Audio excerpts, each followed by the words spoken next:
Hello, everybody, and welcome to today's episode of the Conscious Grief series. I am delighted to be with Wendy Mandy, shaman and 5-element acupuncturist who is based in London. So thank you so much for being with me today, Wendy. Hello. Hello. Happy to be here. I'd like to start off with my first question, which is, how do you define grief? Grief is the way that we let go. Mm-hmm. So grief is an emotion that is necessary to move from one state of being to another state of being. And grief is something that happens when we have to let go.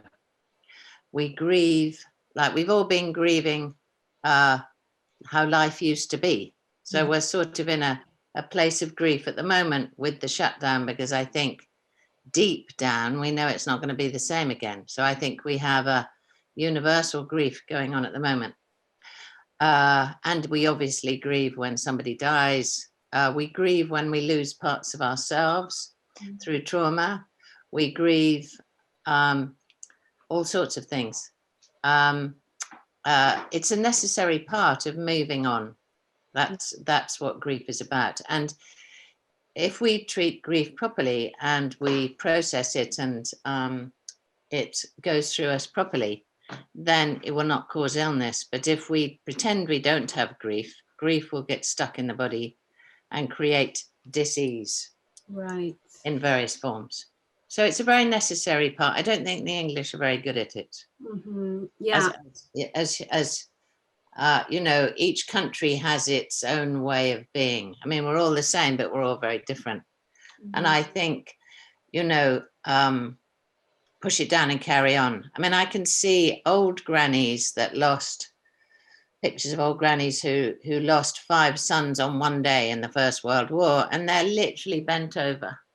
By the time they get to 90, they can hardly cope with their chest. Their chest is bent over, but they carried on. They didn't express it because it wasn't allowed, you know. Yeah. And I'm so interested in that relationship of grief that's not been processed and how it manifests in the body as, like you were saying, disease. And your work as an acupuncturist can help move that energy. Is that Absolutely. Right? Yeah. That's the beauty of 5-element acupuncture. I mean, there are many different kinds of amazing acupuncture, and I've studied for 7 years different types, but the one that I love is 5-element acupuncture on its own, because it totally deals with releasing emotion. In fact, a lot of people don't think 5-element exists on its own, but I went to China 25 years ago and met a very old lady there who I downloaded what I'd learnt to her. And she was very Chinese and didn't say a word. And I thought, she thinks I'm talking rubbish. And she didn't say a word. She was so deadpan. And then finally at the end, she said, "Oh, how interesting that a Western woman understands our oldest form of Taoism, Taoist acupuncture. Should we bring it back?" And I said, yes, because we're all emotionally diseased and spiritually diseased now, much more than we were in the past, where we would be standing around in rice paddies all day and getting damp and cold. You know, we lead very comfortable lives, but we're emotionally diseased. We're spiritually disconnected. So 5-element is completely incredible for connecting you back to your soul self, your one that knows, your source, and for moving stuck emotions. It's fantastic for that. And what about your work as a shaman? Because I really love the way that you're using the term emotionally diseased, and, you know, wanting to sort of go back to our natural roots, if you like, and connecting with our higher self. Well, the shaman of the indigenous village before Christianity and Islam took a hold over the world was the doctor. So the shaman would assess you and work out where you had stuck ancestral grief or grief about what you were doing or stuck anger. And he would see your right leg hurting as a manifestation of some kind of ancestral problem or recent problem that he would understand. And then using a drum or a rattle or dancing or something, Or he might even, if he's a Siberian or Mongolian shaman, get drunk as a skunk on some kind of alcohol, do a dance and take it out of your energy field, what he would consider some stuck energy. So that all seemed very woo-woo about 30 years ago, but I do think I can write about it now because it doesn't seem so peculiar.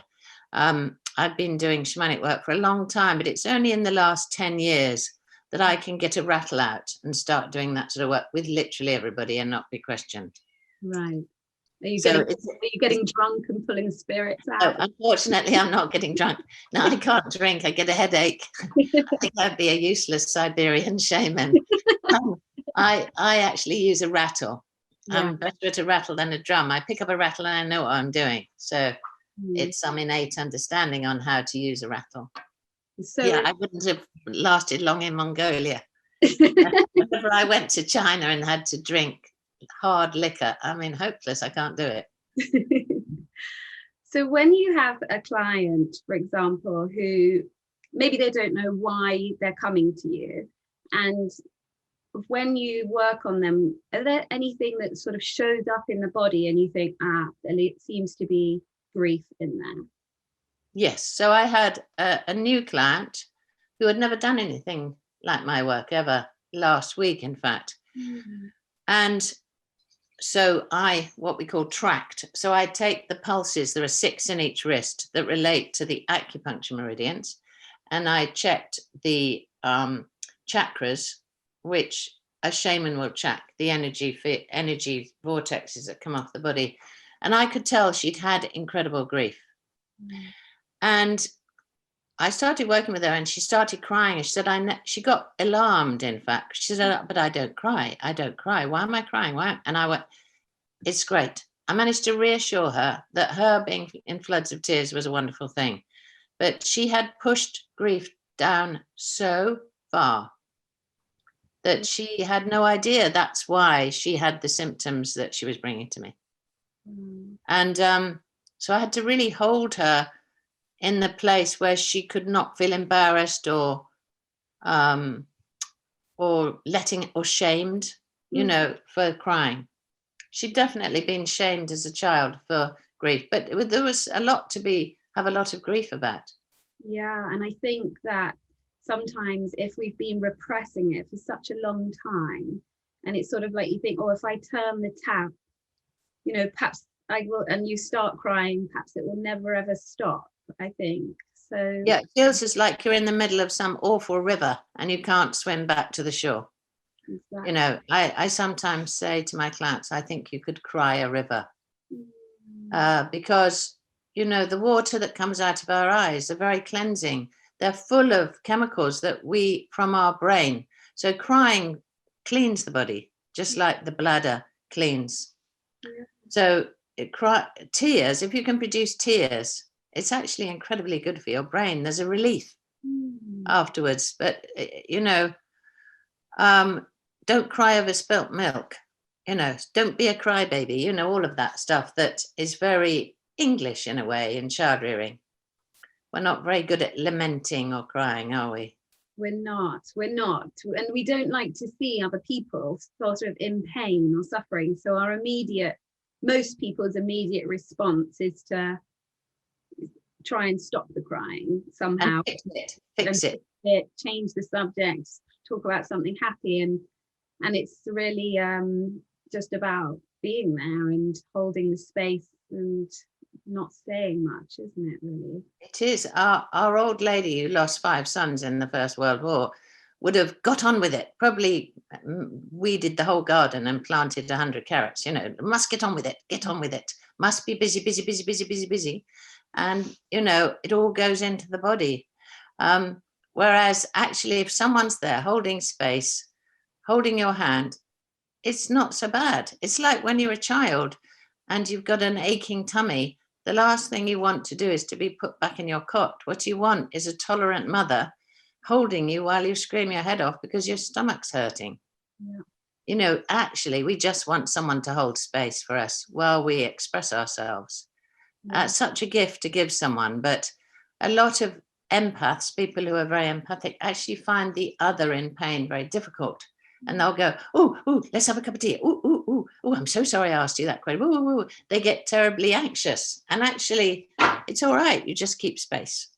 If we could keep more space for each other to be emotional about stuff and not take it personally and not try and fix it, it would be great. It really would. I love what you're sharing about the power of the tears, you know, and how cleansing and detoxing they are for us. I think if you're really feeling something pretty heavy in your chest and you have an inkling it's grief, even if it's the grief of not getting the right university course or the first boy that dumped you, it doesn't really matter, or your father working too hard when you were little. I think to go to sleep under a big duvet with rain thundering on the roof and you just cry and cry is very healing. And you swim through the grief, literally like swimming through an ocean, and just allow it is so good if you can do that. Yeah, like you say, just giving yourself some time, and sometimes watching those films that make you cry, because actually it's really cathartic. Totally. My best friend just did a fantastic film on grief, and we spend a lot of time together, and if anybody wants to feel grief, watch this film, and it's called Pieces of a Woman, and she and I are like best friends, and she embodies grief on the set. She literally embodies the grief of a woman losing her child. It's a fantastic performance on grief. Oh, amazing. It's also making me think, because I was not so emotional, you know, as a child, because I really made this decision. Like, I saw everybody around me so upset when my dad died, that I just thought, oh, I'm not going to show my emotion in front of anyone else, because it was all so overwhelming to see everyone else crying. But my mum and I watched the film Beaches the night before my dad died. And my mum was thinking, oh, I don't think Tara should watch this because it's so sad. The very next day, my dad died, which is today. Anyway, my mum we used to watch that film together, because it was the film that would make me cry, and that would make my mum feel happy, you know, because at least I was crying. So how old were you? I was 9. Wow, such an extraordinary time for a father to die, because Steiner would say the 9-year-old girl, that's the time she wants to connect to the father, to the fatherly things, the celestial, the external world away from the mother. So that's huge for a 9-year-old child to lose the father, because the 9-year-old child is sort of stepping away from the nest to the father to show her the world and their peer group. It's a very incredible world where they're coming out of the imaginary world in a way, and they have the intellectual capacity to understand things, which is very difficult. So incredible, so amazing. Your father be so proud of you that you're doing this series. Oh, thank you, Wendy. And as you know, I can feel it. Yeah. My hair's standing up on end. It doesn't look like it, I'm sure, but it is. I can feel him. It's like, so he chose the day, this day. I know, I couldn't believe that when I suddenly realized after we'd made the date. I was like, wow, that's so profound. Because, you know, I don't really do podcasts, but I just knew I had to do this one. Wow, I know. A little message. So grateful. I know, I was thinking my mum and dad must be, you know, giving people like you little taps. Little nudges, I think so. You know, because I just did the one with Russell, but that was, you know, the persuasion of Russell. Yeah. But I know I will have to do more when the book is out. This is the persuasion of my father, so thank you. So what do you think? Obviously, when we're in the real depths of grief, it just feels terrible. And, you know, you can't imagine that there's any gifts, any goodness about grief. But once we have a little more time and a little more perspective, what do you think are the gifts of grief? I think nature helps us a lot with grief, because if we go outside in autumn, which in 5-element acupuncture time is the time of grief, because in 5 elements, each emotion is attached to a time in nature. So anger or passion is attached to the spring, and joy is attached to summer, and nourishment and compassion are attached to the sort of late autumn, and grief is attached to autumn, proper autumn, when the leaves are coming down. And it's very, very helpful to imagine what a tree feels like and what nature feels like as it lets go and prepares to go very still, ready for spring. And part of the 5-element acupuncture training is really to be in nature. And I feel that you get a perspective on letting go when you see how nature does it. And it's such a gift to learn to let go, because if you let go, you become a much, much more whole person. You have compassion for other people and you move through life, because, nature is very much about flowing and growing. The trees don't cry when they lose their leaves, but there's a sort of grief to autumn, a sort of a sweetness to those yellow and red leaves falling, and the atmosphere in the air is a particular thing in autumn, isn't it? And the gift of grief, I think, is to teach us to let go. And if we let go, we can welcome in more things. People who don't grieve get stuck. And someone who can't get over a boyfriend, for example, I'll really help them move through it with various acupuncture treatments so that they can open the door to someone else. In fact, if we don't leave things behind, we can't find new things. Yeah. So nature teaches us that the new plants can't grow until the other old leaves have gone. It just teaches us all the time about letting go. The gift of grief is that we let go, and therefore we move on into another phase. Why do you think it is that most of us find it so difficult to let go? I think it's in our child rearing. So, for example, I used to do workshops in Africa, and there was one woman who used to do the massage for me, who was local, and I left and she was pregnant. And I came back a year later and she met me off the boat. And I said, "Oh, where's your baby?" And she burst into tears, hugged me and hugged me and hugged me and said, "I lost my baby." And then she immediately recovered and said, "I've been waiting for a hug, Mama. The baby will come back. The baby's gone to the spirit world. It will come back." It was her spontaneous ability to grieve in quite a dramatic fashion, to allow the baby to come back somehow. She knew the baby had gone to some other world and would come back. And, the Irish used to be really good at lamenting. I mean, the Italians are much better at crying. I think we need to let out the noise. And also we're angry when people die because they've abandoned us. We don't like being abandoned, especially as children. And yet we can't feel that anger because that wouldn't be approved of. Yeah. I mean, small toddlers will, they're good at just going, wah! But, once you're past a toddler, you can tell that it's not really approved of to be angry. And it's not really approved of to go on crying. Yeah. My 9-year-old granddaughter is fantastic at going on crying. She does not stop crying if she hurts herself until she's better. Because we didn't suppress her, but you sometimes think, she's just fallen on the trampoline, and she'll keep going until her leg feels better. But it's embarrassing for us as English people. It's like, when are you going to stop crying? One of my old friends whose husband died tragically very, very suddenly came the other day for a treatment for her child, who insisted on seeing me, and she wouldn't see anyone else. And this child is full of grief, and it's their only child. And they walked through the door, and I just held her daughter. Didn't do anything else, just kept holding her. She tried to pull away, and I kept holding her till I could feel the wetness on my shoulders. Because everyone else wants to jolly her along. Exactly. And she doesn't feel jolly. Not yet. Yeah, exactly. And so, and how did she feel after? Did you do some acupuncture with her? Yes. Yeah.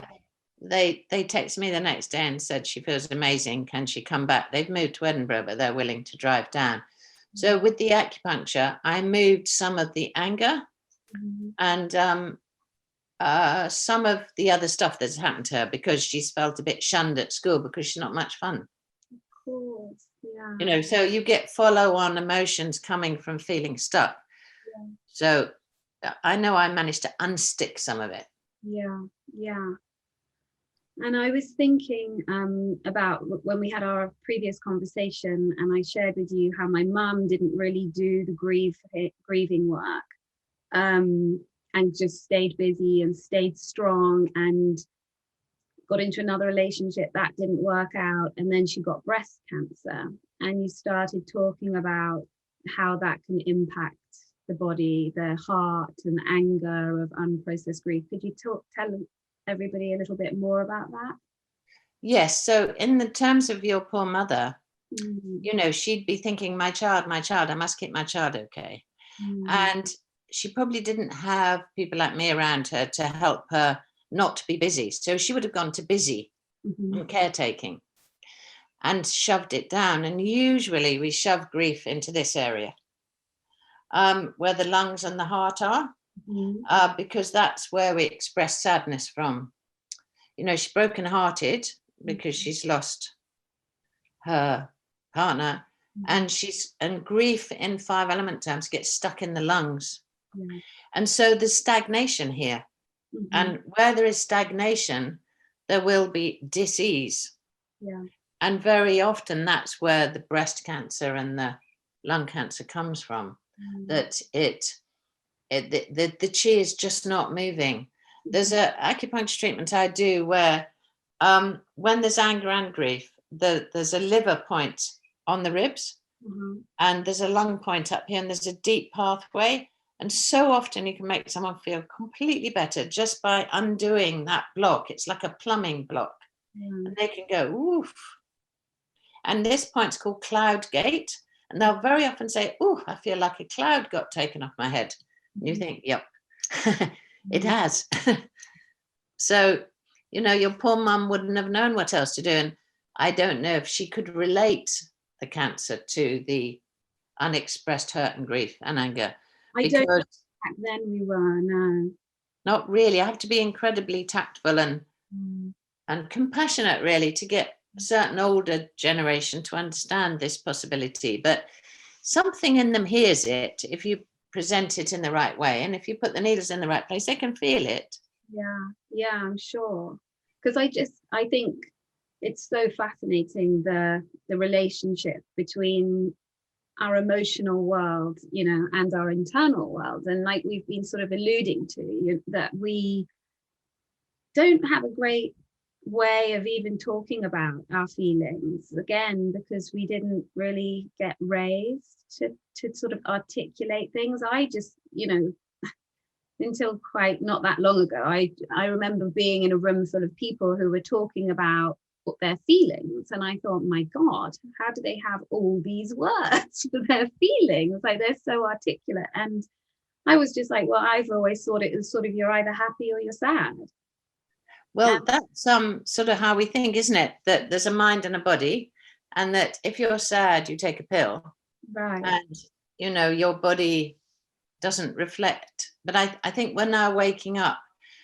Actually, if you just read Shakespeare or watch a Shakespearean play, it's full of emotion. Right. You know, she vented her spleen, he was livery today, her heart was broken. And in modern language, he's a pain in the neck. I've got too much on my shoulders. I can't stomach it today. You know, I was frozen with fear, which is right in the back. I mean, really, our language is peppered with allusions to emotions stuck in the body. It's fascinating, isn't it? But we've become completely sort of detached because language moves on and changes, and we just use it kind of unconsciously, really. Absolutely. Yeah. It's very interesting. Yeah. So, you know, it's fascinating, really. Once you start understanding how the emotions, in fact, the emotions being stuck in the body is to me, primary cause of disease, or the connection between the mind and the body. You know, people cannot, and people not being connected to source, you know, to all that is, to the energy that's outside of us, consciousness. Yeah, which is sort of so fascinating that, you know, that you're coming from this place, because I think that we've lost a lot of sort of rituals. Yes, we have. We have, for sure. We've lost our connections. That's probably what my book's going to be about. How to connect people to each other and their surroundings, and to understand themselves in nature. Because once we understand that we are connected, mind, body, spirit, emotions, and we're connected to our environment, and our environment is speaking to us all the time, we then get much more of a roadmap as to why we feel weird. Yeah. You know, I'd like to give people much more of a roadmap on how to actually feel better. Absolutely. I was thinking as well, before I forget, I was thinking a lot about depression, you know, sort of milder depression, and how I wonder if a lot of it is related to unprocessed grief. Because I think so. I think so. I think so. Because we're experiencing grief all the time.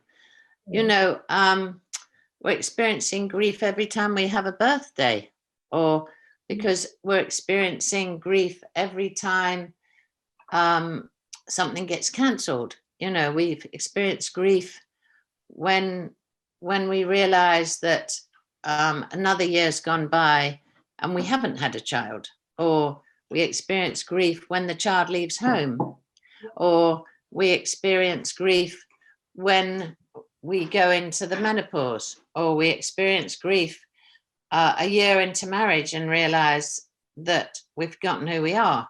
You know, grief's around the whole time, and we have to feel the grief in order to move through to the next stage. We perhaps some people come to me in a relationship and it's not feeling quite like it was before, but they can't embrace how it could be because they're still grieving what it wasn't. Right. Yeah. Or he's had an affair and she's found out about it and can't forgive him because she can't let go. Yeah.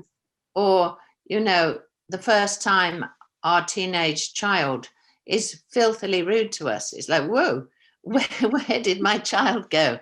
And you've got this other creature in front of you. Yeah. You know, and you've got to grieve the child. The child's gone. You've now got a teenager on your hands. Yeah, I love that you're highlighting all these areas for people, because so many times people think, oh, grief, I don't know anybody that died, that's not for me. Then it's like, no, this is happening, like you say, every single day in our lives. Yeah. I mean, right now we have all kinds of political things, Brexit, COVID, God knows what, grief all the time. Yeah. You know, you can't go on holiday like we used to. No, I can't get my favorite jeans because it's $100 to send it from LA. You know, I mean, you know, this, it's sort of, you know, my eldest daughter's trying to plan going around the world with her children like I did, but she can't because you can't fly everywhere like I used to, taking my children on adventures. You know, I can't just leap on a plane and go and see a tribe in the Amazon or in Kenya like I used to. I know. So just to go back to that, actually, because I know a little bit from your interview with Russell that you grew up in Africa. That's where you spent your first.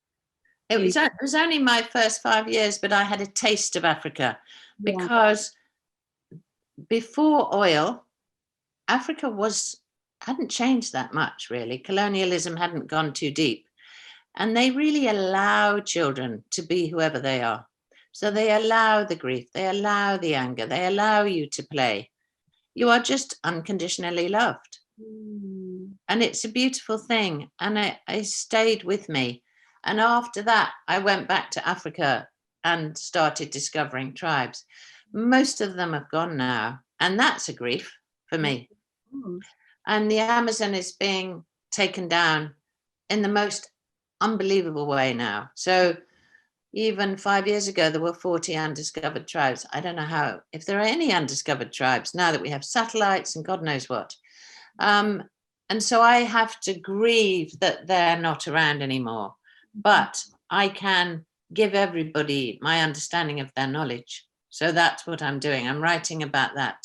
Yeah, so important to be keeping that knowledge alive in the form. Exactly. So we don't have to grieve the knowledge, because knowledge never goes. Exactly. Like nature never goes. Yeah. If we mess the planet up, the mycelium network underneath is huge. Mm-hmm. It's a huge network. Different kinds of fungi can eat oil spills, concrete. They'll just return the world to how it was. Yeah.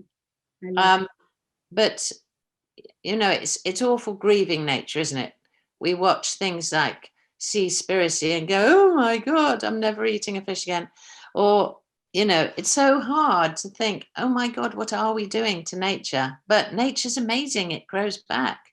It truly is. Nature will. Every thing goes round in a circle. It really does. Yeah. I know that everything comes back. Mm-hmm. If we can collectively grieve, we can renew ourselves. It is an incredibly important emotion. I know. I was thinking actually one of the headlines on the Sun newspaper of all tabloids, but after Prince Philip's funeral, I think it was In Grief United.